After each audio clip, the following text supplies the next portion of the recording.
Saya habis baca Quran. Nggak ada satu ayat pun yang mengatakan anjing itu najis. Anjing itu haram. Tidak ada. Alhamdulillahi Rabbil Alamin. Alhamdulillahilladzi an'ama bi ni'matil iman wal islam bihima tatimmus salihat. Ashhadu an la ilaha illallah wahdahu la syarika lah wa ashhadu anna Muhammadan abduhu wa rasuluh la nabiyya ba'd. Allahumma salli wa sallim wa barik ala hadzal nabiyyil karim. Allahumma salli ala Muhammad wa ala ali Muhammad fil alamin innaka Hamidum Majid. Ya ayyuhan nasu ittaqu rabbakumul ladzi khalaqakum min nafsin wahidah wa khalaqa minha zawjaha wa batha minhuma rijalan katsiran wa nisaa'a wattaqullaha alladzi tasaaluna bihi wal arham innallaha kana 'alaikum raqiba. Wa qala Allahu ta'ala ya ayyuhalladzina amanu ittaqullaha wa qulu qawlan sadida yuslih lakum a'malakum wa yaghfir lakum dhunubakum wa may yuti'illaha wa rasulahu faqad faza fawzan 'azima. Mudah-mudahan di subuh hari ini dengan rasa syukur yang selalu terpanjatkan, Allah berkahi, Allah sehatkan kita semua. Insyaallah jalan yang kita tempuh ini mempermudah kita masuk dalam surga. Dengan mengucapkan alhamdulillahirabbil alamin. Senantiasa memperbanyak salawat kepada Nabi. Mudah-mudahan syafaat yang selalu kita dambakan menambah mudahnya jalan kita menuju surganya Allah. Amin ya rabbal alamin. Mudah-mudahan kita berkumpul dengan Nabi. Di surga itu banyak tingkatannya. Surga itu ada 7. Firdaus, Matwa, Khuldi, Naim, Adnin, Darussalam, Darul Jalal. Tinggal pilih saja. Cuma yang bisa masuk surga tanpa tinggal pilih itu orang-orang tertentu. Siapa? Nah, neraka ada 8 tingkatan. Jangan dipilih-pilih lagi kali itu. Kita tak usah milih kalau neraka. Na'udzubillah tsumma na'udzubillahi min dzalik. Di surga itu ada 7. Di antara 7 surga itu tertinggi adalah Firdaus. Nah, Nabi di situ dengan para sahabat dan orang-orang pejuang di situ. Mujahid-mujahid itu di situ. Orang-orang yang mati syahid itu di situ. Orang-orang yang berada dalam jihad di situ. Mudah-mudahan kita termasuk orang-orang yang mujahid. Amin ya rabbal.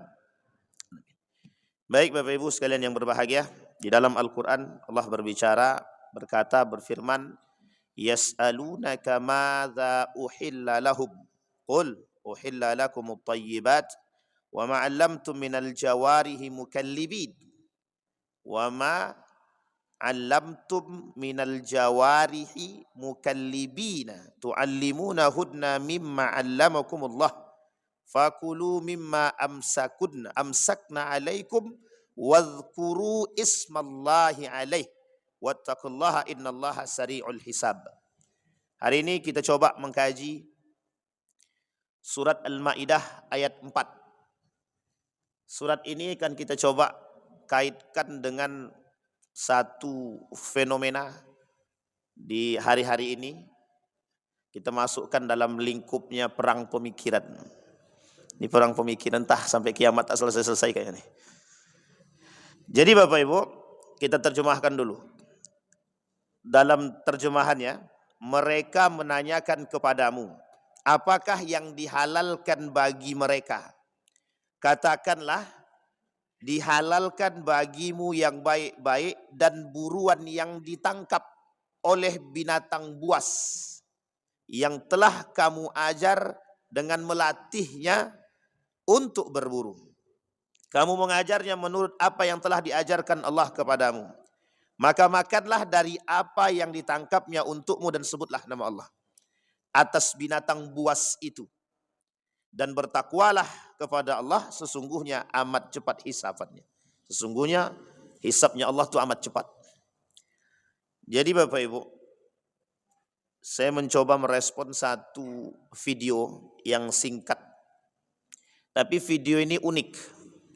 dia harus ditinjau dari berbagai macam aspek gitu. Tapi Bapak Ibu juga harus jujur, kita harus jujur, kita tak boleh pula berbohong kan. Atau kita berat sebelah itu tak baik juga.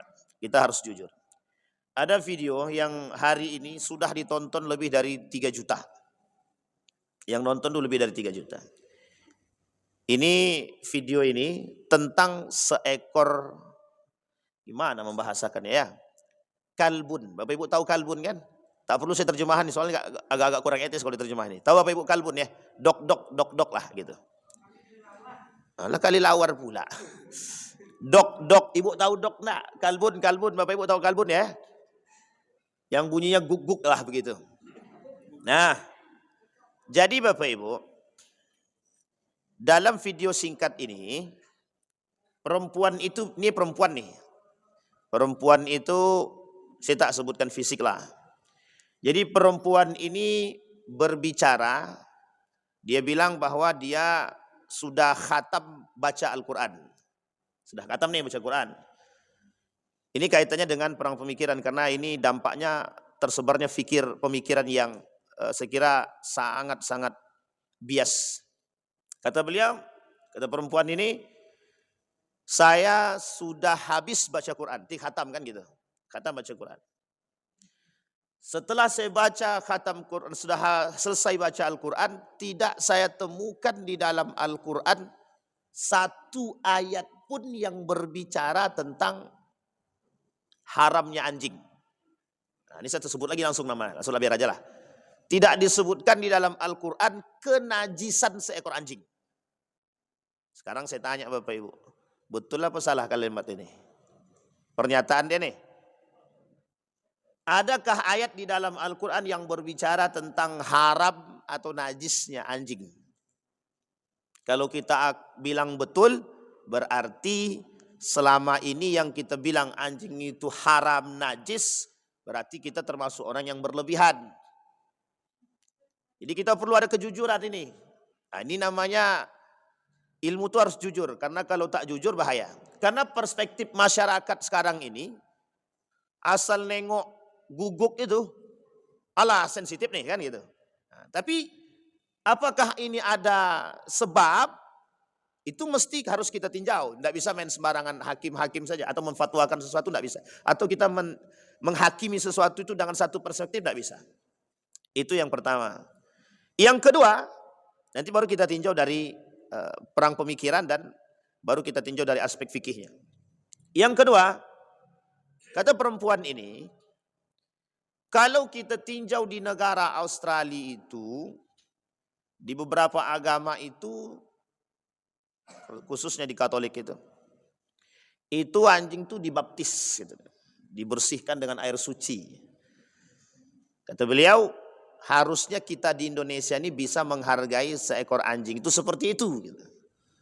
Oke ya, ini yang kedua. Yang ketiga,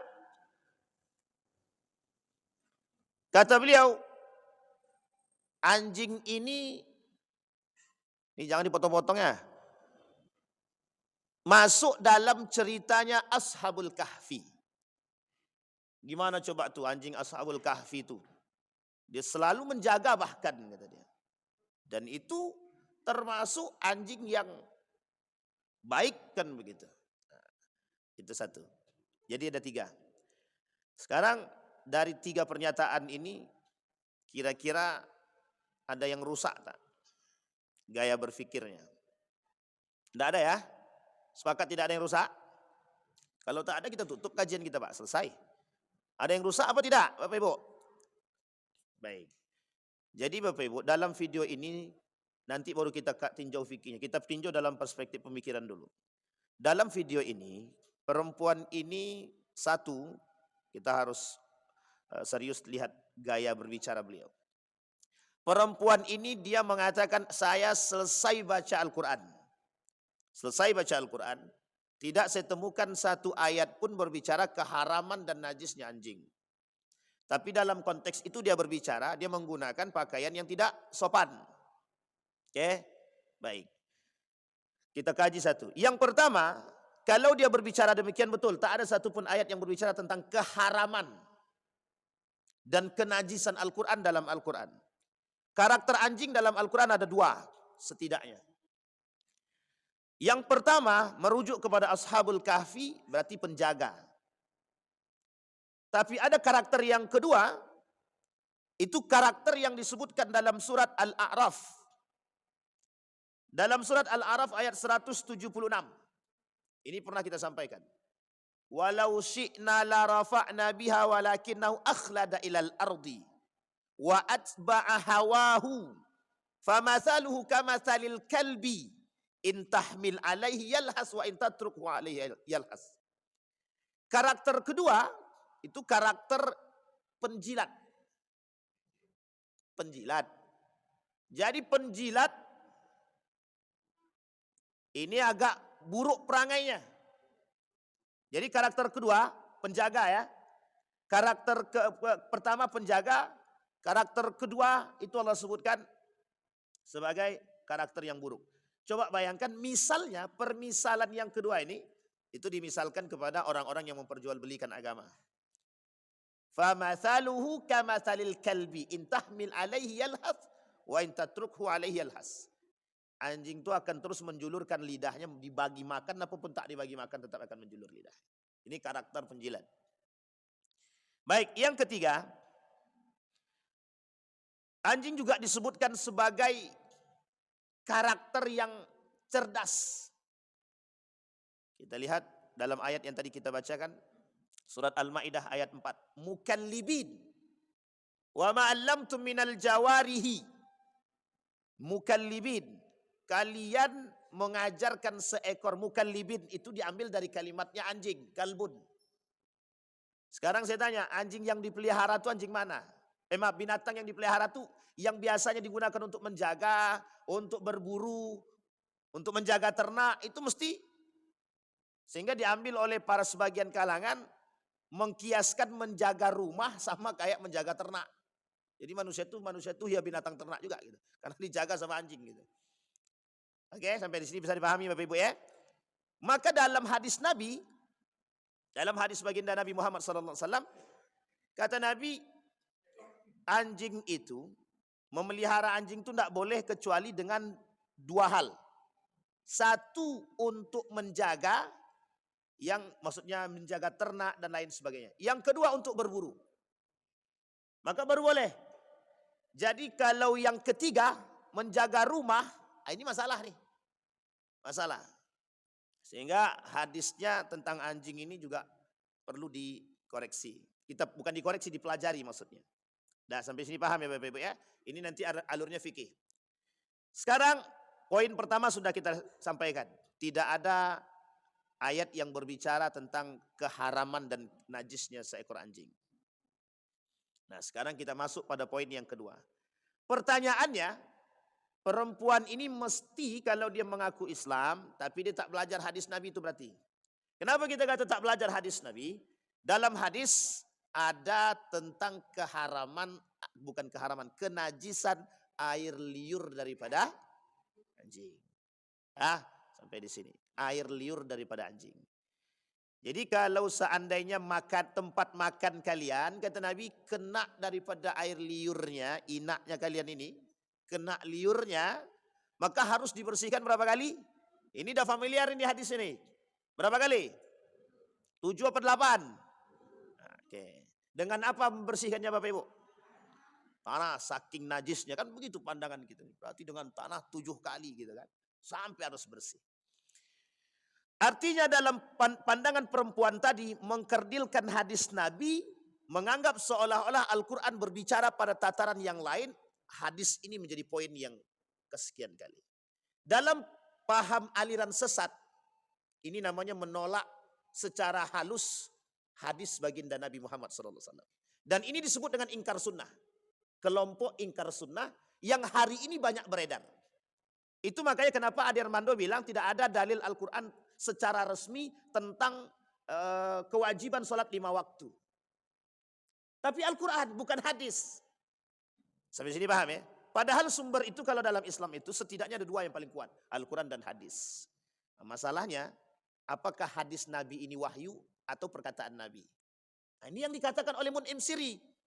Pertanyaannya, persoalannya, apakah hadis Nabi ini perkataan Nabi atau wahyu dari Allah? Sekarang saya tanya Bapak Ibu, ini kalau masih juga jawabannya agak menyeleweng, berarti tak ada tak berdampak perang pemikiran kita berarti selama ini. Kira-kira perkataan Nabi ini itu perkataan Nabi atau wahyu? Nah, ada ayatnya, ini berarti berhasil berarti itu. Karena dalam Al-Quran ada wa ma yantiqu anil hawa in huwa illa wahyun yuha. Nabi tak akan ngomong kecuali wahyu. Artinya derajatnya hadis Nabi dengan Al-Quran itu hampir setara, cuma bedanya kalau Al-Quran ada ibadahnya.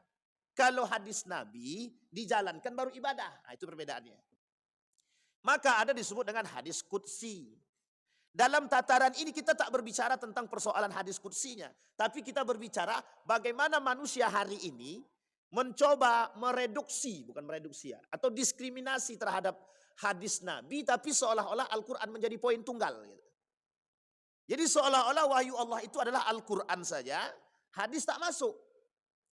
Jadi berbicara persoalan Al-Quran, inilah gaya yang disebut dengan mentafsirkan Al-Quran secara ada dua. Satu dengan nafsu, dua dengan kontekstualisasi. Kontekstualisasi ini ada dua. Diterjemahkan atau ditafsirkan dengan ilmu atau dengan hawa nafsu juga. Nah, ini yang terjadi sekarang. Karena karena perempuan ini memelihara seekor anjing, dia tak mau ada perspektif tentang anjing ini berlebihan, sehingga dia kata bahwa tidak ada dalil Al-Quran yang berbicara tentang. Nah, kalau dikaji tentang itu memang tidak ada. Bahkan dalam Al-Quran itu tentang anjing, itu dalam karakter ini itu sangat dipuji. Cerdas. Bapak Ibu cari binatang yang paling cerdas yang digunakan untuk yang selalu dibawa untuk menginteli orang.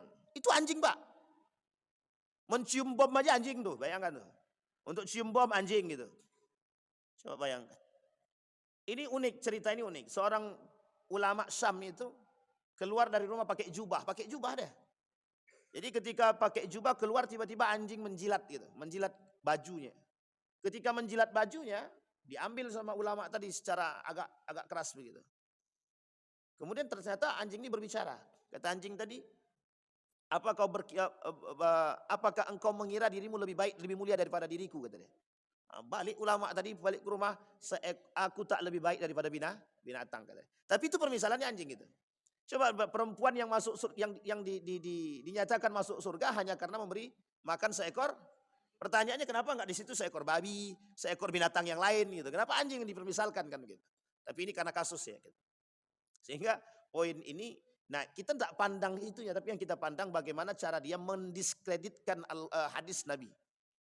Dan ini Bapak Ibu itu yang sekarang terjadi gitu. Jadi seolah-olah kan Al-Quran tak ada berbicara.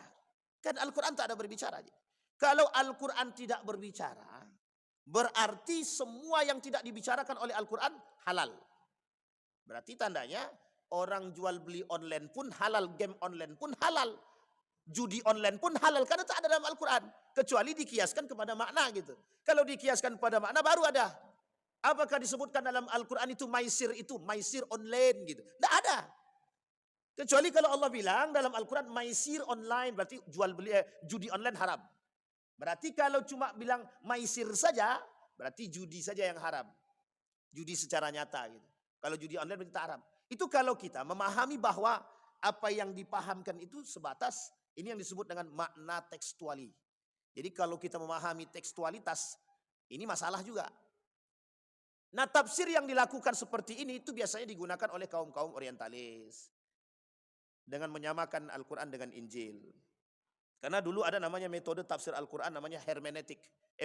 Metode mentafsirkan Injil itu namanya hermeneutik. Nah, oleh kaum orientalis, kenapa tidak Al-Quran ini diterjemahkan atau ditafsirkan melalui metode ini? Apa maksudnya metode hermeneutik ini? Kontekstualisasi. Bagaimana Al-Quran harus menyesuaikan zaman. Contohnya begini. Sekarang ini kan zamannya zaman narkoba gitu. Ngapa sih Al-Quran harus mengharamkan narkoba? Kan orang udah banyak narkoba. Mau tidak mau Al-Quran harus mengikuti itu bahasa kontekstualisasinya begitu. Jadi artinya mereka menginginkan bagaimana caranya Al-Quran bisa masuk dalam keadaan sekarang itu dan mengikuti. Pertanyaannya, kalau seandainya Al-Quran mengikuti zaman, Al-Quran mengikuti fenomena, maka bisa dipastikan kekacauan itu terjadi. Keseimbangan itu tidak akan ada. Hukum itu akan berat sebelah. Itu jelas. Gitu. Pertanyaannya kita kembalikan sekarang. Kita kembalikan. Bagaimana cara mengembalikan? Harusnya yang mengikuti itu zaman mengikuti Al-Quran, bukan Al-Quran mengikuti karena zaman itu, karena Al-Quran pasti akan selaras. Disinilah karena Al-Quran ini sifatnya kadang-kadang ada yang kurang jelas secara makna, dijelaskanlah oleh Nabi dalam perkara hadis. Contoh solat, kan tak ada Nabi sebut. Bagaimana, apakah ada Al-Quran berbicara tentang solatnya? Apa Al-Quran ada berbicara tentang ini? Allahu Akbar, angkatkan tanganmu begini. Tidak ada Pak. Sehingga penjelasan tentang sallu ra'aitumuni kama usalli itu hanya ada dalam hadis Nabi untuk menjelaskan bagaimana model rule solat. Jadi kalau itu tidak diselaraskan maka itu bermasalah. Makanya bahasa syahadatnya itu asyhadu an la ilaha illallah wa asyhadu anna muhammadar rasulullah. Jadi ada Al-Quran, ada sunnah, ada hadis. Berarti kita sudah paham ya Bapak Ibu ya. Nah, gaya pemikiran seperti ini. Kalau Bapak Ibu temukan ada orang, kan Al-Quran tak ada berbicara, berarti dia bagian daripada ingkar sunnah. Itu bagian daripada orang-orang yang menolak hadis Nabi. Ini tidak bisa dilepaskan Pak. Itu yang pertama. Sekarang yang kedua. Bahaya pada pemikiran beliau pada poin yang kedua. Apa kata dia? Menganalogikan Islam dengan agama yang lain. Menganalogikan Al-Quran dengan agama yang lain. Atau menyamakan Al-Quran dengan yang lain. Tidak bisa Pak. Tidak bisa. Kalau kita mau menyamakan Al-Quran dengan kitab-kitab yang lain. Kalau kita mau menyamakan. Itu sebenarnya salah satu cara untuk membuat para pengikut-pengikut yang berpegang teguh kepada kitab suci ini, yuk turunkan dulu levelmu. Turunkan levelmu, angkat semangatmu, angkat toleransimu, benam Al-Quranmu, samakan dengan yang lain. Jadi kalau agama yang lain berbicara kebolehan tentang seekor binatang, maka mau tidak mau Islam juga harus begitu. Gitu. Sampai sini paham ya? Jadi cara mereka membenturkan satu persoalan itu dengan membandingkan satu kitab dengan kitab yang lain. Nah uniknya Bapak Ibu, ini kalau Bapak Ibu saya kira mungkin agak aman lah sedikit gitu. Masalahnya ketika berbicara ini kan sama-sama kitab suci. Lah kok Al-Quran berbicara lain, kok ini berbicara lain? Kok ini lebih toleransi daripada Al-Quran, lebih toleran daripada Al-Quran gitu. Sehingga gaya berpikir anak muda yang terreduksi oleh liberalisme ini, dia akan ke Al-Quran atau ke sini. Dia akan pindah ke samping Pak. Kenapa pindah ke samping? Lebih longgar. Sehingga dikata Al-Quran ini sangat ekstrim. Nah, ini bahasanya Pak. Makanya kenapa bahasa jihad itu dipahami oleh orang-orang yang memang, mohon maaf ya, memang otaknya kurang agak serius, sehat gitu. Itu bahasa Al-Quran itu tentang jihad itu dah ekstrim kata mereka. Sehingga jangan pahami jihad itu dalam paham Al-Quran. Kalau dipahami jihad itu dalam paham Al-Quran itu ekstrim banget. Gitu. Sehingga cara mereka mematahkan Al-Quran itu bukan dengan cara mengkaji ayatnya, tapi bagaimana melihat keadaan disesuaikan. Ternyata Al-Quran bertolak belakang. Sehingga di sini menjadi masalah Pak. Nah, ini persoalan tafsir Al-Quran. Jadi menganalogikan Al-Quran dengan hal-hal yang itu tidak bisa Pak, tidak bisa. Karena Al-Quran ini kitab sucinya umat Islam dan itu seharusnya menjadi pegangan umat Islam. Tapi cara mereka ingin meruntuhkan nilai Al-Quran tadi dan menjauhkan kita dari makna Al-Quran sehingga dipahami bahwa Al-Quran ini terlalu ekstrim, terlalu porno, terlalu pokoknya begitulah. Kita ambil contoh yang sederhana. Dalam Al-Quran dikatakan bahwa Nabi Muhammad itu buta. Umyun. Umyun ya. Sekarang pertanyaannya, lah kok ada manusia yang mau ngambil ilmu dari orang buta? Kok ada orang mau mengambil ilmu dari orang buta? Ini kalau kita berbicara persoalan ini selesai Pak. Allah Rabbi. Assalamualaikum. Jadi kalau kita berbicara pada tataran persoalan seperti ini tidak bisa. Ini masalah bagi kita. Jadi kayak Nabi itu buta. Ada seorang perempuan keluar daripada Islam, dia mengaku bahwa aku ini sudah khatam belajar Al-Quran. tapi baca Qur'annya belepotan gitu kan. Tapi dia ngaku udah paham Al-Quran gitu. Sehingga dia kata bahwa ngapain kita mengikut manusia yang bodoh kata dia. Nah, jadi pahamnya mereka bahwa sesuatu di dalam Al-Quran itu terkadang kontradiktif dengan keadaan gitu. Terlalu bertolak belakang dengan keadaan. Sehingga ketika bertolak belakang dengan keadaan, tafsir yang tepat itu harus disesuaikan dengan keadaan. Nah, ini yang jadi masalah kita sekarang. Jadi kalau udah ini menjadi masalah bagi kita sekarang. Uniknya pengikutnya adalah orang-orang muslim sendiri gitu. Nah, ini orang-orang muslim yang terpedaya dengan gaya berpikir seperti ini, itu yang disebut dengan munafik itu.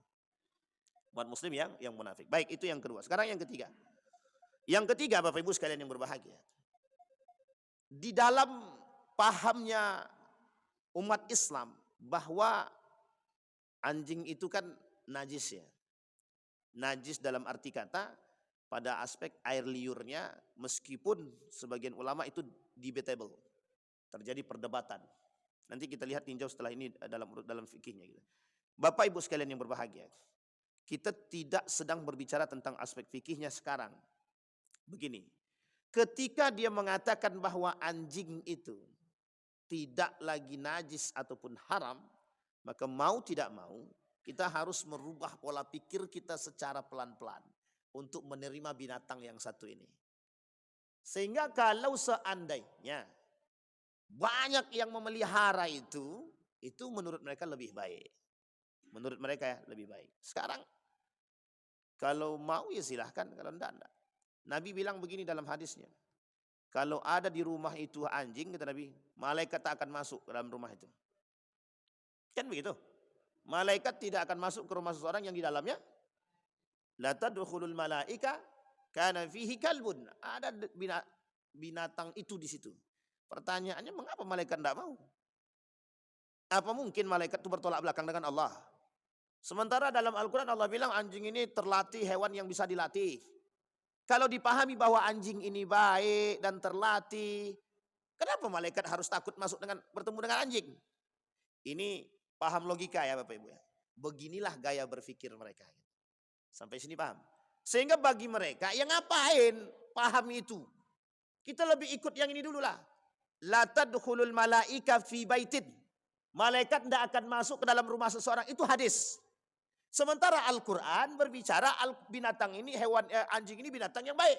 Pertanyaannya, kalau disuruh pilih mana? Pilih Al-Quran atau pilih hadis? Sekarang kita dibenturkan dengan begitu. Sekarang pertanyaannya Bapak Ibu pilih mana? Mesti pilih Al-Quran. Tidak mungkin pilih hadis, kan begitu bahasanya. Salah gaya berpikir kita seharusnya gitu. Paham ya Bapak Ibu ya? Jadi Bapak Ibu sekalian yang berbahagia, ini gaya mereka untuk merusak kita tuh begitu.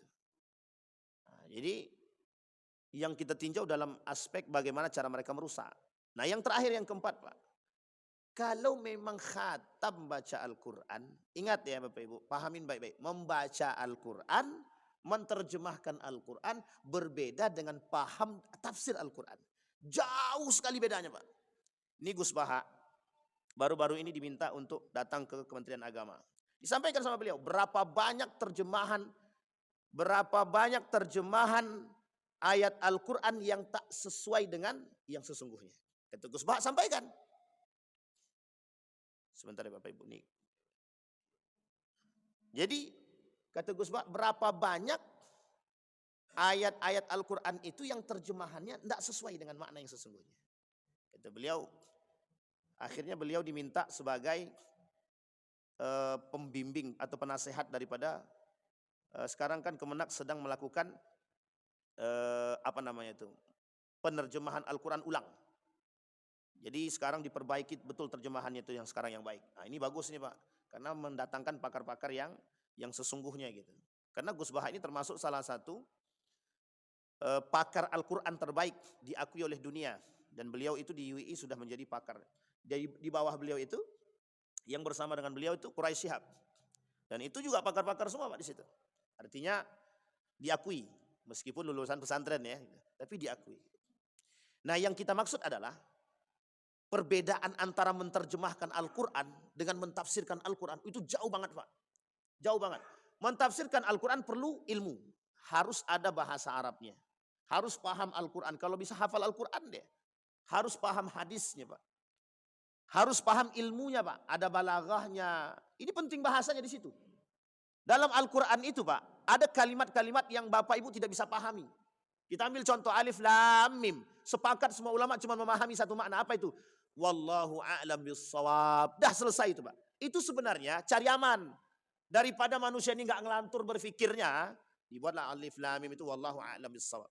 Itu kalau dikaji lebih detail bahaya Pak. Sampai sini Pak. Sehingga butuh ilmu-ilmu yang serius. Sampai ada namanya kaidah tafsir. Nah, menterjemahkan itu cuma terjemahkan Pak. Kalau cuma sekedar menterjemahkan kalimatnya, anjing itu lebih baik daripada binatang yang lain, selesai Pak. Itu kalimatnya gitu. Wa ma'allamtu minal jawarihi mukallibin. Tidak ada binatang yang paling baik selain daripada anjing yang terlatih. Yang mudah dilatih itu binatang yang paling mudah dilatih untuk menjaga, untuk berburu itu cuma satu Pak, binatang anjing. Selain daripada itu tak ada. Tapi kan kalau kita paham tekstualnya begitu. Pertanyaannya apakah ada ayat yang lain yang berbicara tentang anjing?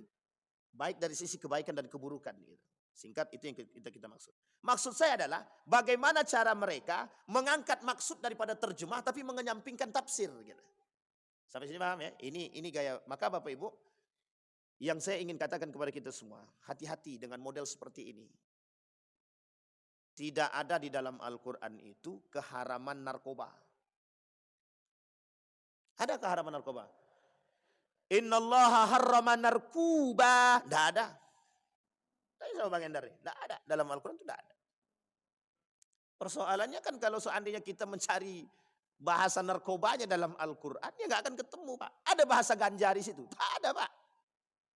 Kan yang diambil apa? Masalahnya Pak, apa masalahnya? Memabukkan. Hilang akal Pak. Hilang akal. Itu yang kemudian menjadi ilat gitu. Sehingga hadis Nabi datang untuk mensyarah itu. Hadis Nabi datang untuk menjelaskan itu. Nah, ini sampai di sini bisa dipahami Bapak Ibu. Nah, sekarang kita bahas aspek fikihnya Bapak Ibu. Nah, ini sekarang kalau sekarang kita berbicara jujur. Tadi masalah pemikiran, sekarang kita masukkan aspeknya sedikit tentang fikih ini. Meskipun tidak terlalu nanti detail, tapi nanti Ibu cari lebih banyak lagi. Yang pertama Bapak Ibu sekalian yang berbahagia. Ini kita harus jujur sekarang. Persoalan anjing itu haram atau najis. Haram atau najis. Jadi gini, persoalan haram dan najisnya anjing ini di dalam Islam itu debatable. Yang kita sepakati satu, haramnya daging anjing. Nah, untuk diapakan dulu? Untuk dimakan. Itu disepakati oleh ulama keharamannya. Kenapa? Termasuk dari kata kategori binatang buas. Binatang buas, apapun itu binatang buas haram. Nah, Bapak Ibu ya, apapun itu binatang buas haram. Binatang ini dalam kehalalannya itu ada dua. Satu disembelih, yang kedua diburu. Kalau hewan buruan, misal Bapak Ibu lepaskan anjing untuk memburu seekor rusa, lepaskan anjing tadi bismillah. Itu hewan buruannya bisa jadi halal kan begitu. Karena diburu. Sampai sini paham ya Bapak Ibu ya? Jadi kalau sedang memanah, Pak Ustaz, kami panah, tapi yang kami panah itu rusa orang, itu haram. Karena yang dipanah rusanya orang gitu. Jadi bukan semua yang halal itu tidak ada batasannya, ada juga gitu. Jadi kalau ternaknya orang yang kita tembak meskipun dengan panah buruan, kita anggap itu buruan, ya tetap haram Pak. Karena yang kita tembak adalah punya orang. Kecuali yang itu bebas, yang tidak masuk dalam ternak gitu.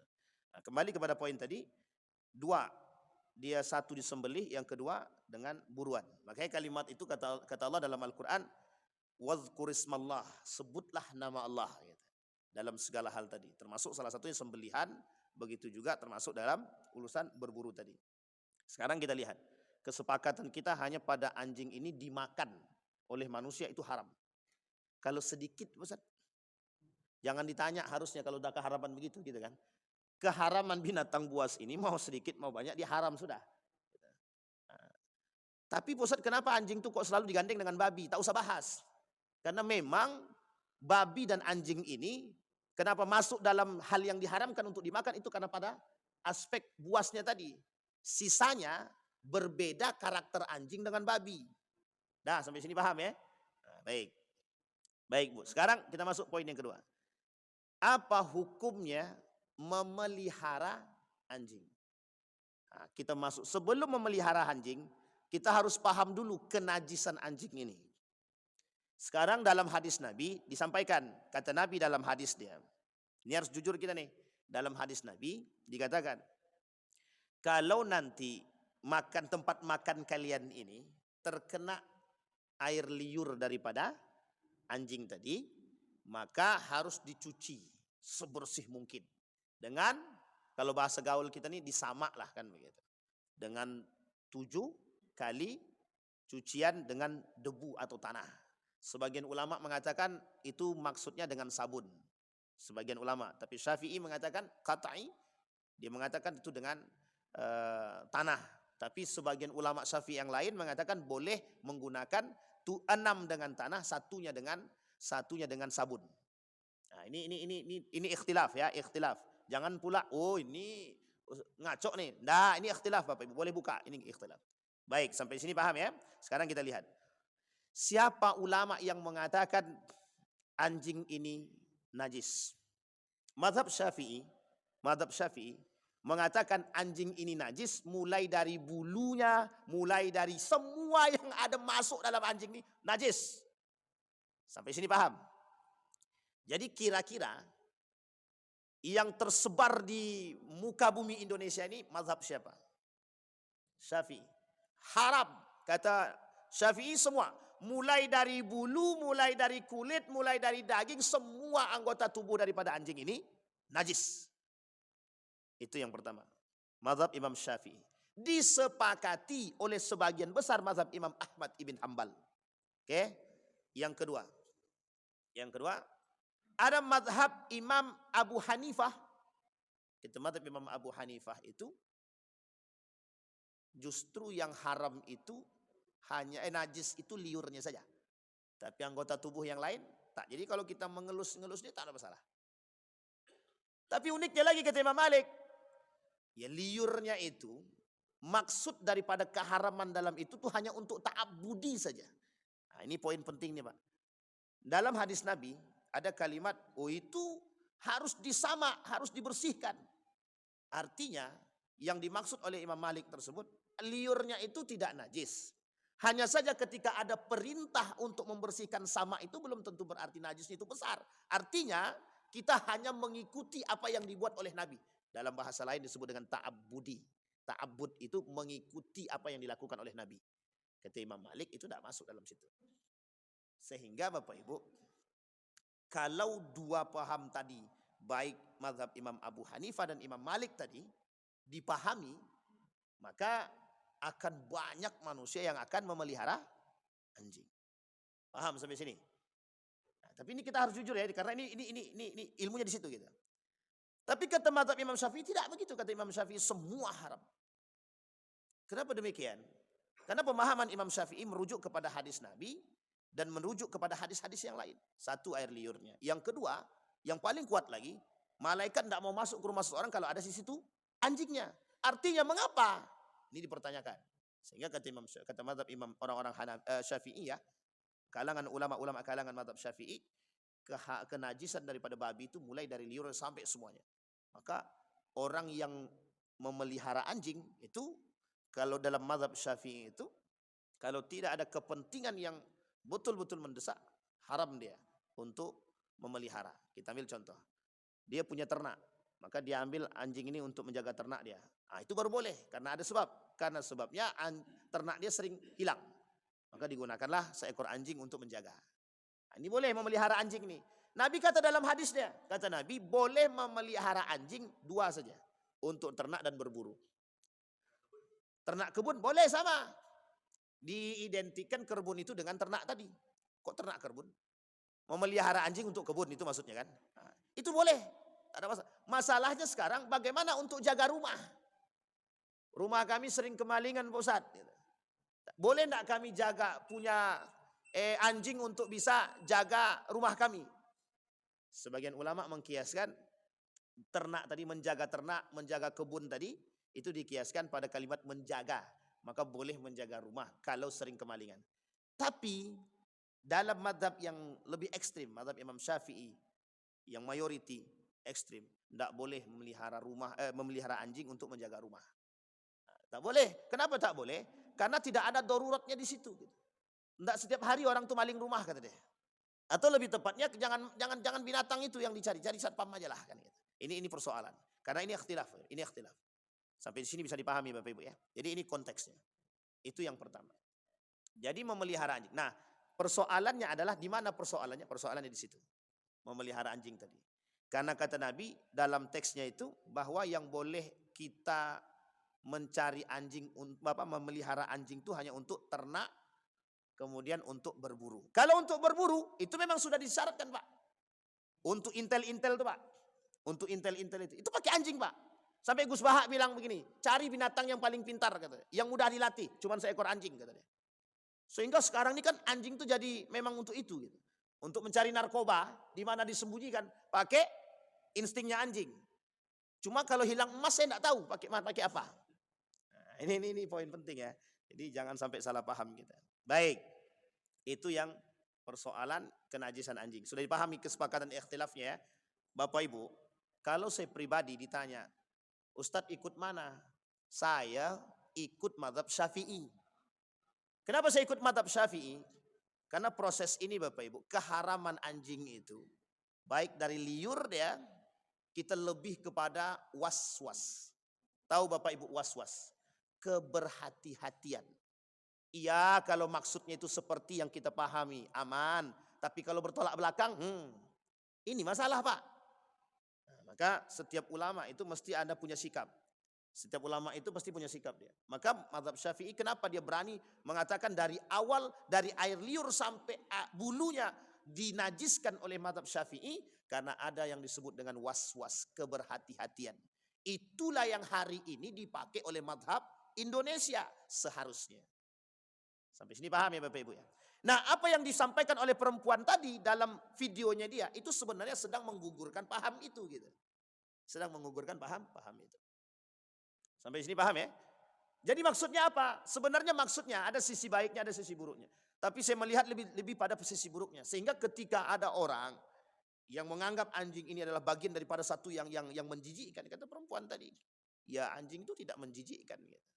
Sampai sini paham ya Bapak Ibu? Sehingga pola pikir masyarakat itu terubah dengan mengatakan sesungguhnya anjing itu tidak najis. Karena tidak ada ayat Al-Quran yang berbicara tentang kenajisan anjing. Itu yang pertama. Yang kedua Bapak Ibu, apa hukum membunuh anjing? Apa hukum membunuh anjing dan menganiaya anjing? Disepakati Pak oleh para ulama. Kalau dia tak mengganggu kita, maka hukumnya haram Pak. Menganiaya, membunuh anjing itu haram. Kalau kita tidak dianiaya. Kecuali kalau dia mengejar Bapak Ibu, ini ada namanya anjing apa namanya itu? Anjing gilo. Lah namanya aja tahu dia anjingnya gilo kan. Pertanyaannya sejak kapan anjing itu sadar? Nah, ini poin penting Pak. Anjing gilo ini kan bahasa ya. Mohon maaf Pak ya, ini bahasa. Kalau saya balikkan sejak kapan anjing itu punya akal? Sejak kapan anjing itu sadar gitu? Jadi ya kalau dibilang anjing gilo ya memang sebenarnya bukan anjing gilo. Anjing buas brutal lah begitu. Apa kayak bahasanya jangan pula pakai anjing gilo. Karena memang jadi kalau dia gilo itu menyamakan dengan manusia. Ada manusia gila berarti anjing. Jadi apa bedanya manusia gila dengan anjing gila gitu? Perbedaannya kan cuma satu. Bahkan sekarang itu manusia lebih gila daripada anjing. Saya kasih ilustrasi Bapak Ibu. Anjing itu menjilat dengan akal atau bukan? Enggak Pak. Karena anjing enggak punya akal. Sekarang manusia punya akal tapi kok menjilat. Berarti kan lebih parah daripada. Paham sampai sini Pak? Ini ilustrasi. Tapi jangan dibawa kemana-mana. Dan jangan dipotong. Itu bahaya itu. Baik. Kita masuk poin tadi. Menganiaya binatang. Apapun binatangnya Pak. Kecuali yang telah disebutkan oleh Nabi. Ya yang disebutkan. Ada pertanyaan. Membunuh cicak itu boleh apa tidak? Itu memang disampaikan Nabi dalam hadis begitu memang.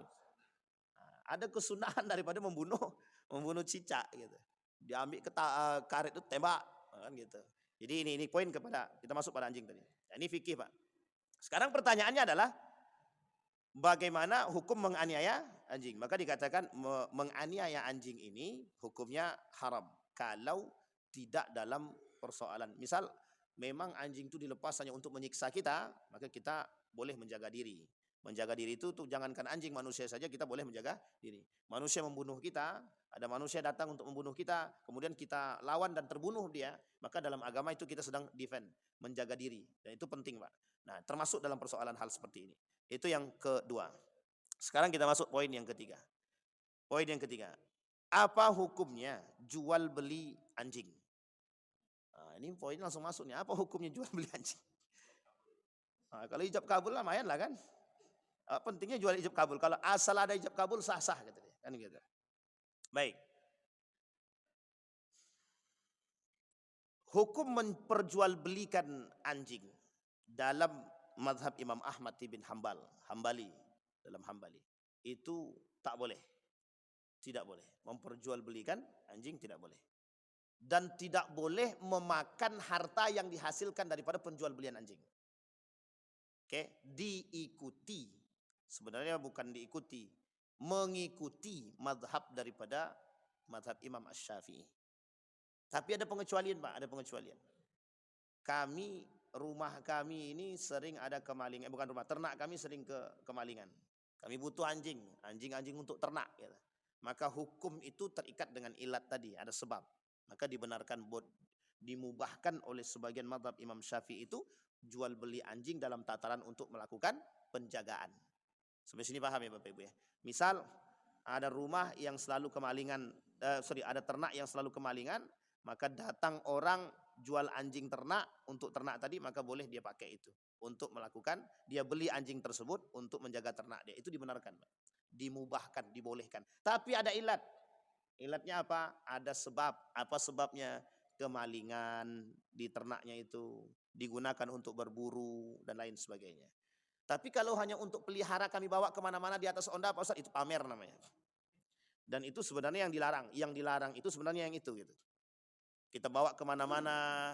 Oh ini anjingnya anjing Australia, Pak Ustaz. Mau dari Australia, kayak mau dari Amerika, kayak kalau haram juga. Kalau najis juga, kata Imam Syafi'i. Sampai sini paham baik. Bukan berarti anjing itu, karena sudah dipakai sabunnya harganya 2 juta, pakai sepatunya harga 5 juta, mau terserah seberapa mahalnya, tetap aja kalau najis, kata Imam Syafi'i, najis. Yang dimaksudkan oleh Imam Syafi'i kenajisan itu mulai dari air liur sampai semuanya Pak, tanpa harus dicuci. Sekalipun dicuci, tetap aja najis. Tapi orang-orang yang bawa anjing itu bagaimana Pak Ustadz? Itu mungkin dia mazhabnya agak lain sedikit. Ya, agak lain sedikit mazhabnya. Ya mungkin, tak ke seberapa kita nggak tahu juga lah. Jadi sampai di sini paham ya Pak Ibu. Kata para ulama, merujuk kepada paham tadi. Kenapa saya ambil paham itu Bapak Ibu? Karena begini. Kata mazhab Imam Syafi'i dan mazhab Imam Ahmad bin Hambal, keberhati-hatian menjaga diri kita nih, itu penting Pak. Terkhusus begini, mohon maaf. Kita, Bapak Ibu ya, itu kan ibadah kita 5 kali dalam, ibadah wajibnya 5 kali dalam sehari. Nah, dikhawatirkan kenajisan itu tersentuh pada pakaian. Nah, sekarang Bapak Ibu ketika ditanya, kalau seandainya tangan Bapak Ibu kena air liurnya anjing misalkan. Nah ini kira-kira gimana? Harus wudhu lagi atau mandi lagi atau bagaimana? Tergantung cara paham tadi. Maka kita tak menyalahkan siapapun yang berpegang pada paham-paham terkait mazhab tadi. Tapi kalau dalam mazhab Syafi'i, sesuaikan dengan seperti yang tadi. Maka dia harus disama, kemudian harus berwudhu lagi. Tapi dalam mazhab yang lain, yang tengah-tengah, itu yang tengah-tengah, kalau dia tidak berpahamkan bahwa air liur anjing itu tidak najis, ya cukup dia sekedar ta'abbudi saja, ya tidak perlu wudhu ulang. Tapi dalam mazhab yang Imam Abu Hanifah, yang berpahamkan cuma air liur saja yang najis, berarti kalau tersentuh dengan pakaian, misalkan baju dia tersentuh dengan badan anggota tubuh selain daripada air liurnya, maka cukup untuk dibersihkan saja, selesai. Dan tidak ada kenajisan di situ. Sampai sini paham Bapak Ibu. Tapi kita mazhab Syafi'i, kalau yang berpegang teguh pada mazhab Syafi'i, maka dia harus memahami hal demikian. Nah, ini poin pentingnya di situ Bapak Ibu. Jadi di sini harus kita pahami dan harus kita bedakan di mana cara membedakannya gitu. Apakah itu masuk dalam kategori kenajisan secara utuh atau tidak? Dan ini paham daripada ulama. Dan ingat Bapak Ibu, di mana letak kejujurannya? Ini ikhtilaf. Dan ini oleh para ulama ikhtilaf. Dan kita kalau ada orang yang berpaham demikian, itu tidak ada masalah. Yang menjadi masalah kita, ada orang sudah tidak tahu, dia tidak tahu kalau itu adalah ikhtilaf. Kan tidak ada Islam berbicara begitu. Ah, ini yang menjadi masalah. Sampai sini paham Bapak? Yang menjadi masalah kita adalah orang berbicara fatwa, tapi dia sama sekali tidak ada ilmu agama. Nah, ini yang menjadi masalah. Makanya poin yang tadi yang saya sampaikan dalam perempuan tersebut, itu sebenarnya dia sedang berbicara tanpa ada dasar ilmu yang kuat, dan dia berbicara sedang mereduksi daripada Al-Quran itu sendiri dan hadis Nabi. Di mana letak perang pemikirannya? Ketika semua orang berpaham dengan demikian dan cara berpikirnya sama dengan perempuan tadi, maka bisa dipastikan orang yang terkena virus pemikiran perempuan ini akan menyamakan semua permasalahan di muka bumi, termasuk persoalan yang kita anggap itu sensitif. Nikah beda agama, miras dan lain sebagainya. Itu sensitif. Nah, kalau ini dimasukkan dalam gaya berpikir tadi, selesai, Pak. Jadi gaya berpikir yang liberal itu secara perlahan masuk dalam rumah kita. Inilah yang disebutkan oleh Nabi dalam hadisnya. Kelak nanti di akhir zaman itu gaya berpikir seperti ini masuk dalam rumah gitu. Nah, yang dimaksud dengan masuk dalam rumah itu sebenarnya hadisnya begini, di dalam masuknya fitnah ke dalam rumah orang Arab. Wal fitnatu tadkhulu baital Arabi al-A'jabi. Apa maksudnya? Ya fitnah-fitnah seperti ini masuk dalam gaya berpikirnya orang-orang Arab. Itu sebenarnya kiasan, bukan hanya orang Arab, semua manusia. Semua manusia. Sekarang apa yang tak masuk dalam rumah kita? Semua masuk. Fitnah apa yang tak masuk? Semua masuk. Fitnah kerusakan masuk semua dalam rumah kita sendiri. Bahkan kadang-kadang kita berpikir bahwa nilai agama itu tak lebih tinggi daripada Al-Quran, tidak lebih tinggi daripada hukum-hukum yang lain. Bahkan kita berpikir bahwa Al-Quran ini tidak lebih baik daripada yang lain. Pertanyaannya sederhana, kalau memang Al-Quran lebih baik daripada yang lain, kenapa kita tak pernah sering menggunakan Al-Quran dalam rumah kita? Kan itu bahasanya. Sehingga mohon maaf, dalam dunia pendidikan kita tengok, di mana arah dunia pendidikan itu? Ke arahnya kemana? Liberalkah atau apakah? Kita dapatkan itu, bisa Bapak Ibu tengok, sebagian mayoritas itu tidak kembali kepada Al-Quran. Kenapa tidak kembali kepada Al-Quran? Nah, di sini poinnya, Pak. Kalau dalam dunia pemikiran, perang pemikirannya, ya Al-Quran itu kan datang dari timur. Sementara kan kami keluar dari barat. Nah, kami butuh gaya berpikir orang barat ketimbang Al-Quran. Al-Quran itu kan orang-orang jadul aja yang kembali ke situ. Nah, inilah bahasanya seperti itu. Ada pertanyaan Bapak Ibu? Tidak ada, alhamdulillah.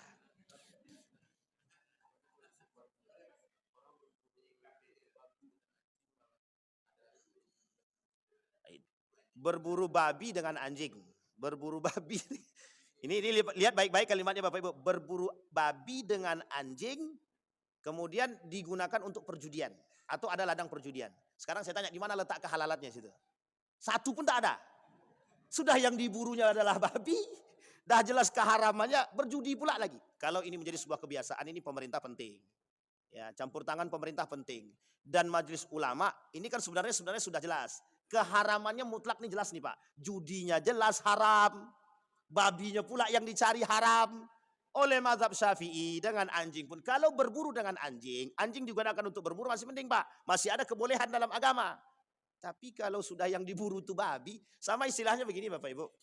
Bapak Ibu korupsi itu kan tak boleh. Tapi kalau kami korupsi untuk anak yatim bagaimana Pak Ustaz? Itu bahasa sebenarnya begitu. Tapi kan itu dua wajah yang berbeda lah ya. Tapi artinya kalau itu sudah bisa disepakati oleh para ulama, saya yakin betul itu pahamnya para ulama sudah paham itu jelas. Karena keharaman babi jelas, keharaman daripada judi juga jelas gitu. Artinya ya jangan digunakan anjing untuk berburu itu. Kalau kita sekarang jual beli itu halal apa haram? Jual beli halal apa haram? Wa ahallallahu al-bai' wa harrama riba. Yang Allah haramkan itu ribanya, jual belinya halal. Sekarang pertanyaan jual beli miras bagaimana? Halal apa haram? Nah, itu dia bahasanya. Maka apapun yang dihasilkan dari sesuatu yang haram dan kita makan menjadi haram. Aman ya Bapak Ibu ya?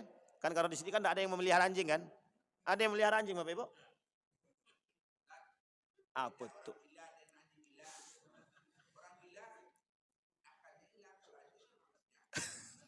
Berarti lebih parah ya? Tadi kan kita sampaikan tuh.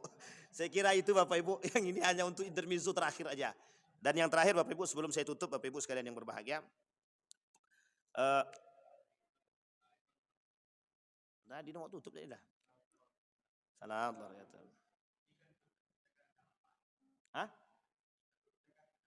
Kitab ada 4. Injil, Al-Quran, Zabur, Taurat.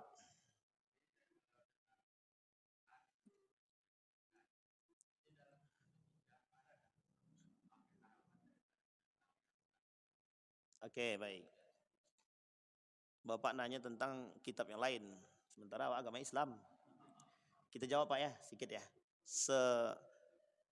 Sepaham saya. Jadi gini, Bapak Ibu, dalam saya tidak bahas yang lainnya. Tapi saya sering diskusi dengan orang-orang yang beragama Kristiani.